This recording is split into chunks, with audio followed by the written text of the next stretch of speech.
Out of question একটা 2026-এ ভাইজানকে ফের মাঠে দেখা যাবে রাজনীতিতে? আমি তো সবসময় মাঠে আছি, রাজনীতির কথা বলছি। দেখুন, রাজনীতি যদি রাষ্ট্রসেবা রাষ্ট্রবাসীর সেবার নাম হয় আমি অবশ্যই আছি। রাজনীতি মানে যদি লুটে খাওয়ার নাম হয় তাহলে আমি সেখানে নাই। 26-এ টার্গেট কত ভাইজান, যদি একটু দল বলতে পারবে, নওশাদ সিদ্দিকী আরো ভালো বলবে। 100 প্লাস আমাদের প্রোগ্রামের পরে কিছু মানুষ বলছে যে আব্বাস সিদ্দিকী 26-এর প্রস্তুতি নিচ্ছে। আমি তো ভাঙারও অনেক আগে থেকেই যাই, আমার একটা ধর্মীয় প্রোগ্রামও করি আমি, ওরকমও লোক হয় অনেক দিকে হয়তো দেখবেন আপনারা, ধর্মীয় প্রোগ্রামও তো ওরকম লোক হয়। মানুষ আমাকে ভালোবাসে যারা, আমি যেখানে যাই সেখানে আসি, তাদের জন্য আমি দোয়া রাখি, তারা ভালো থাকবে। 26-এ ভাইজান 100 প্লাস নয়, ভালো থাকেন। 26-এ 100 প্লাস।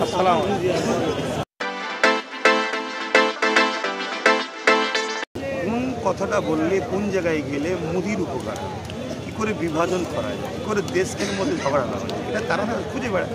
অতএব ওয়াকফ নিয়ে তো কেন্দ্র সরকারের বিরুদ্ধে কথা হয়, অতএব ওটাকে দেখালে তো কেন্দ্র যে ফাইন্যান্স দেয় সেটা তো বন্ধ হয়ে যাবে, তাই তো দেখা যায়নি। এর চেয়ে বেশি তাদের কারো প্রশ্ন করলে মনে আরও বেশি। ওয়াকফ নিয়ে সিদ্দিকুল্লাহ চৌধুরী সব যখন ডাক দিল কয়েকশো মেন স্টেপ মিলে দেখা গেল, কিন্তু সেখান থেকে যদি দেখা যায় আপনার পরিচয় সিদ্দিকুল্লাহ চৌধুরী সাহেবের থেকে অনেক বড়, কেননা আপনি আহলে সুন্নাত ওয়াল জামাতের প্রতিষ্ঠাতা, একটা রাজনৈতিক দলের প্রতিষ্ঠাতা, নলেজ সিটির প্রতিষ্ঠাতা। সেখানে মিডিয়া আপনাকে বয়কট করছে কেন? সেখানে কি সংখ্যালঘু কোনো লিডার তৈরি হতে দেবে না বাংলায়? দেখুন, কে বড় কে ছোট তো আমি আবার যাচ্ছি না, আমি কারো নাম কারো বিষয়ে বড় ছোট তো যাচ্ছি না। আমি এতটুকু বলছি, যিনার নাম বলছেন ওনার একটা রাজনীতির পরিচয় আছে, যিনি পশ্চিমবাংলার শাসক তিনার পক্ষে, আর পশ্চিমবাংলার শাসক যিনি, সেই দলটা সম্পূর্ণ প্রতিষ্ঠিত হয়েছে কেন্দ্র সরকার বিজেপির পক্ষ থেকে। সেই জায়গায় তিনি যে আন্দোলন করছে, তিনি যে মানুষকে কবজা করছে, হয়তো সেই জন্য দেখানো হয়েছে, বাকিটা অন্য কাউকে দেখানো হবে এমন কিছু হতে পারে।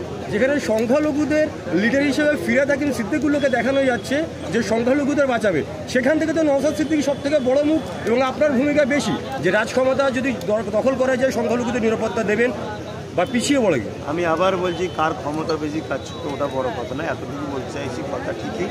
নওশাদ সিদ্দিকী যে কথাগুলো বলে একদম দরদি ইমানের সাথে বলে, দায়িত্ব নিয়ে বলে, কিন্তু দুঃখের বিষয় মিডিয়া তো তাদের কথাকে তুলে ধরবে বেশি বেশি করে, যারা তথাকথিত মুসলমানদেরকে বোকা বানায় ওই মুসলিম লিডারগুলোকেই মিডিয়া দেখাবে। যারা প্রকৃত মুসলমানের কল্যাণ চাই বা দেশের কল্যাণ চাই, সংবিধানের কল্যাণ চাই, আর এটাও মনে রাখবেন নওশাদ শুধু মুসলমানদের নেতা নয়, কারণ রাজনীতি করে। রাজনীতির নেতা যদি মুসলমানের হয় সেটা রাজনীতি না, ধর্মনীতি হয়ে গেল। কথা বুঝে আসছে, সেই জায়গায় তাকে ওই জন্য কোণঠাসা করে রাখা হয়েছে।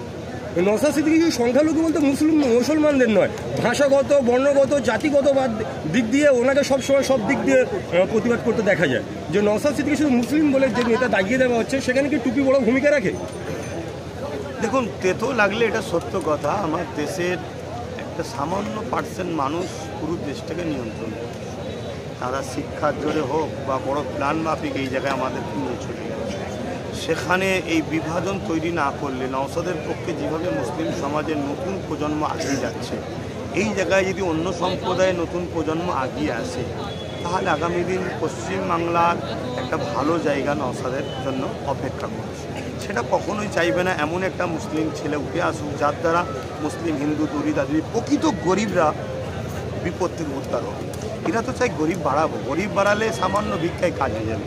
আর গরিব যদি তার অধিকার পেয়ে যায় তাহলে কে মিটিং পেয়ে যাবে, কে মিছিলে ডাকবে, কে লড়াই করতে হবে? অর্থাৎ এই সিস্টেমটাকে নওশাদ উল্টাতে চাইছে, নওশাদ কোণঠাসা করে সরকার।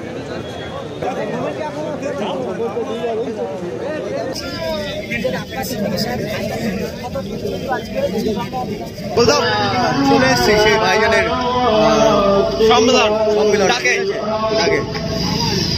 তো সেই চৌমাথা থেকে নামে দিয়েছে এবং মাঠ সেই দিকে তো আস্তে আস্তে যাচ্ছ।